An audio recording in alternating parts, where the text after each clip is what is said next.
Oke, hai, masih bersama MP Tarot. Kita akan melakukan general reading ya. Bacaan untuk banyak orang ya. Tidak akan resonate bagi semuanya, hanya mungkin beberapa di antaramu. Syukur jika semuanya ya. Terima kasih sebelumnya. Oke, kali ini tema kita adalah mengapa kamu yang dipilih oleh leluhur. Ya, di sini sebagai catatan bahwa beberapa di antara kita dipilih oleh leluhur. Pilihan leluhur belum tentu pilihan semesta, tapi pilihan semesta pasti pilihan leluhur. Begitu ya. Kita akan cek melewati kartu tarot. Oke. Mengapa kamu dipilih ya? Oke, di sini menurut kartu tarot, di sini ada kartu The World ya. Dunia. Oke. Jadi kamu dipilih oleh para leluhurmu turun ke dunia ya, ke bumi ini untuk melakukan sebuah misi ya. Kata kuncinya adalah misi. Misi para leluhur. Oke. Kita akan lihat lagi ya. Oke, baiklah. Di sini lanjut ya. Kenapa kalian yang terpilih ya? Ini ada sebuah pembayaran besar, pembayaran karma. Jadi kalian diutus oleh para leluhurmu untuk melakukan pembayaran karma-karma terdahulu, karma-karma para leluhurmu. Ya, begitu. Ada sebuah pembayaran karma. Lanjut. Mengapa kamu yang diutus? Baiklah. Oke, di sini ya. Kamu itu bisa dibilang pewaris.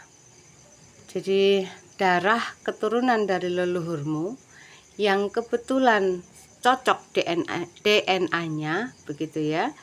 Kemudian kamu dinilai orang yang bisa untuk menjalani pembayaran karma. Kemudian kamu ini punya tipe atau punya karakter penyayang keluarga. Orang-orang yang punya karakter penyayang keluarga ini biasanya rela berkorban ya, karena pembayaran karma ini bukan hal yang mudah. Ini sangat berat untuk dijalani ya. Oke, lanjut. Kenapa kamu yang dipilih ya? Oke.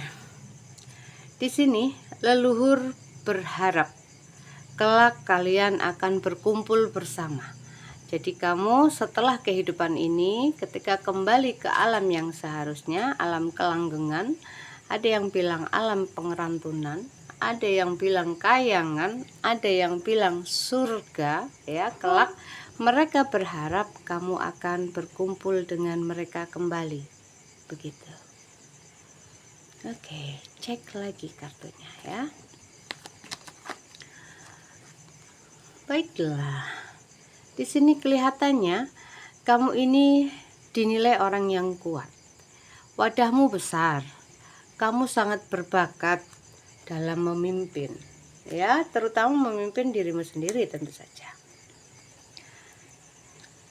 Kemudian para leluhur ini memberikan tongkat estafetnya padamu, berharap kamu bisa meneruskan perjuangan mereka ya. Sepertinya kamu berasal dari keluarga pemimpin. Jadi leluhur-leluhurmu ini banyak yang jadi pemimpin, minimal kepala desa, begitu ya, dahulunya. Sampai ke tingkat teratas yaitu kamu keturunan para raja. Ya, ini orang-orang yang disegani, dihormati, ditakuti ya. Kemudian dia ini punya kekuasaan yang cukup besar ya, punya pengaruh, punya wibawa, begitu ya.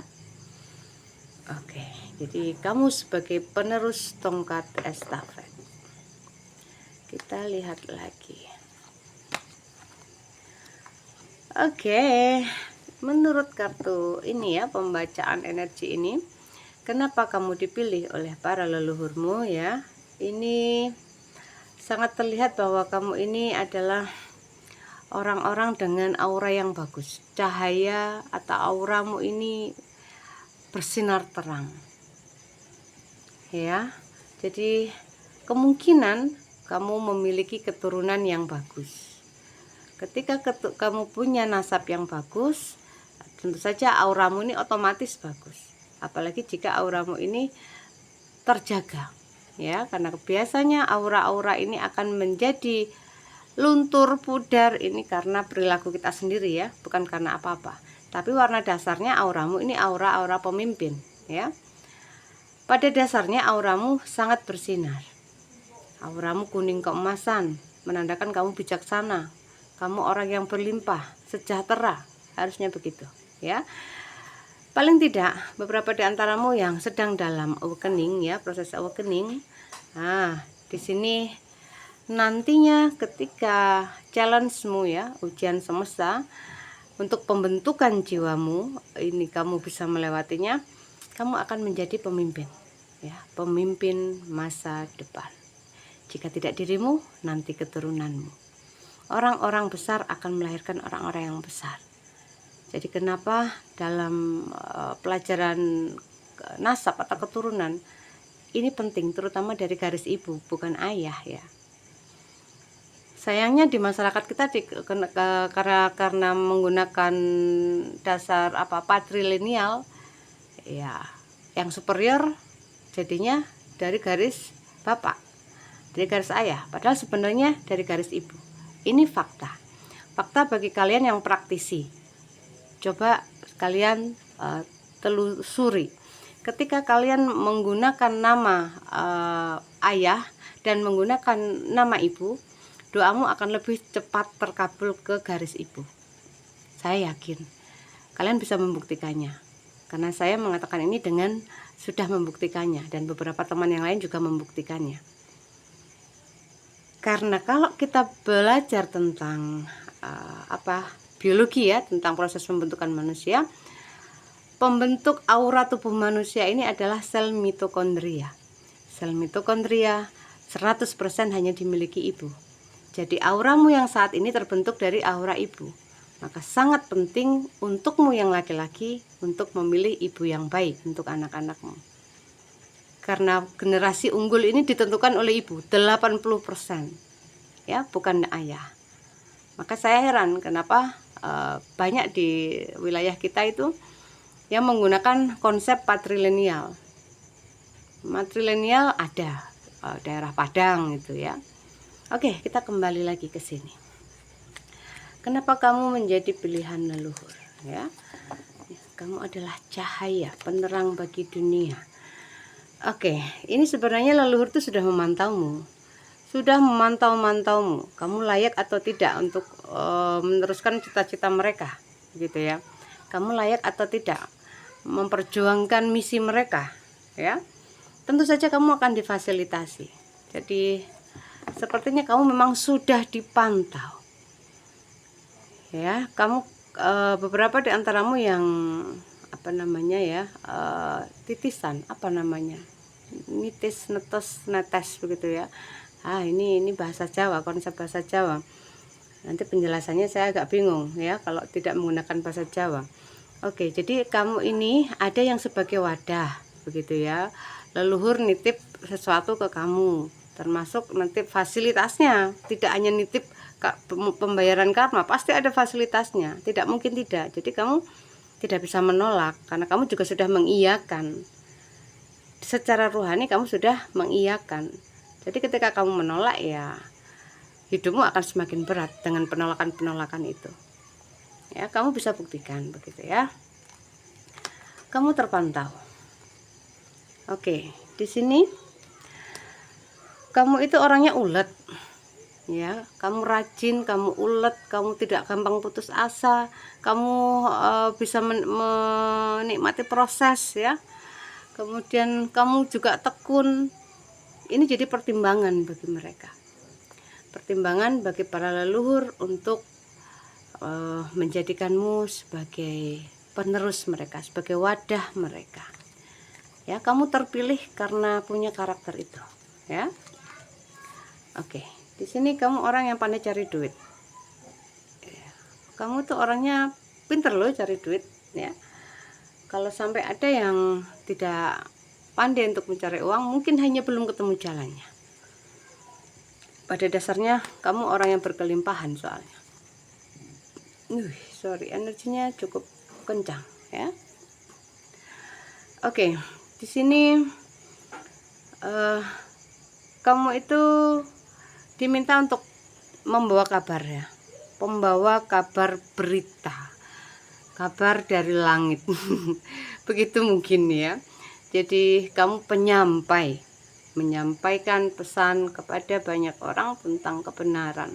Kamu berani bicara benar, begitu ya. Kamu berani bicara tentang kejujuran, begitu ya. Jadi kamu bicara apa adanya, kamu nggak pakai topeng, ya. Kamu sudah melepas topeng-topengmu, kamu menjadi dirimu, kamu menjadi penyampai apa yang kamu tahu, tanpa harus menghakimi, tidak menghakimi orang lain bahwa kamu keliru, kamu salah, kamu begini, kamu begitu, apalagi bilang kamu kafir. Kamu tidak seperti itu, kamu jauh dari itu semua, sangat bukan dirimu.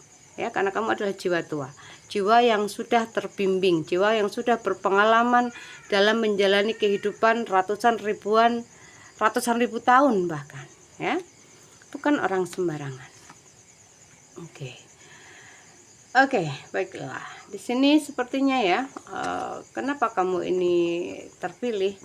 Di sini sepertinya kamu ini memang sangat terlibat dengan dunia-dunia persetanan, begitu ya. Mungkin ini dalam tanda kutip energi negatif, begitu ya. Jadi energi negatif ini kamu bisa mengatasinya, kamu bisa menanggulanginya, kamu bisa membantu orang-orang bahkan yang terkena energi negatif seperti santet, guna-guna dan lain-lain, begitu ya. Kamu bisa, ya. Kamu terpilih dengan difasilitasi. Jadi fasilitasnya salah satu ilmunya bisa mengobati orang yang kena seperti itu, ya, yang saya bilang tadi, ya. Ini salah satu kelebihanmu, ya, makanya kamu menjadi terpilih. Ini kelebihan yang memang warisan dari leluhur, ya. Selain itu mungkin kamu belajar juga. Belajar pun juga tentu saja dengan arahan leluhur, karena kamu punya spirit guide, punya pembimbing, ruh pembimbing yang senantiasa mengantarkanmu ke tempat-tempat yang seharusnya, ke jalur-jalur yang benar, gitu ya. Oke, ini di sini, ya, kelihatannya banyak di antara kalian yang menolak. Kalian menolak dengan keras apa yang sudah kalian punya, apa yang dianugerahkan ke kalian. Sensitivitas energi, indera keenam, penglihatan batin, atau apalah, ya. Kalian ucapannya juga gampang jadi. Banyak hal yang kalian tolak, kalian menolaknya. Ya, mungkin ini karena doktrin dan dogma yang masih kental. Karena dari kecil kita dicekoki oleh hal-hal yang sebenarnya bertentangan dengan batin kita. Kamu masih menolak. Dan pada waktunya nanti ketika kesadaranmu terbuka, kamu akan mengetahui bahwa ini adalah misi jiwamu. Jadi kita lahir di dunia bukan tanpa alasan, tidak ujuk-ujuk lahir tanpa membawa misi, ya. Walaupun misinya hanya sekedar bersenang-senang, ada manusia yang misinya itu bersenang-senang, ada, tapi kecil sekali dan hanya beberapa ras, begitu ya, hanya beberapa jenis. Ada yang misinya menjadi ilmuwan memang, ada yang misinya menjadi guru memang. Itu semua meneruskan cita-cita leluhur. Mereka banyak didampingi, diawasi oleh leluhur. Apalagi jiwa-jiwa yang sudah tua seperti kalian. Kalian ini jiwa-jiwa tua. Jiwa-jiwa tua selalu kepo dengan hal-hal yang berbau spiritual, supranatural, begitu. Tempat-tempat kuno, termasuk kartu tarot. Tarot ini barang kuno. Ini sebenarnya sejarahnya dari Taurat itu, kitab Taurat itu yang digambar di batu-batu. Sejarahnya tuh dari sana, makanya namanya Taurat. Kitab agama samawi sebenarnya basicnya dari sana, kemudian dikembangkan di dunia barat menjadi seperti ini. Dan ini adalah media pembacaan energi yang cukup bagus, makanya saya suka menggunakan tarot. Padahal saya bukan murni pembaca tarot, tapi saya seorang spiritual, pembimbing spiritual yang menggunakan tarot sebagai media pembaca energi, sehingga memudahkan bagi saya untuk cek and recheck begitu. Selain mungkin ada bimbingan dari kanan dan kiri saya, dari para spirit guide saya, dari para malaikat-malaikat pendamping saya, para leluhur terutama, ya, itu memudahkan saya tarot. Ini pasti kalian yang tertarik dengan dunia tarot pasti jiwa-jiwa tua. Kalau jiwa-jiwa masih kemarin-kemarin sore, tidak. Mereka masih kental dengan doktrin-doktrin yang ada, mengatakan bahwa ramalan itu tidak boleh dan sebagainya.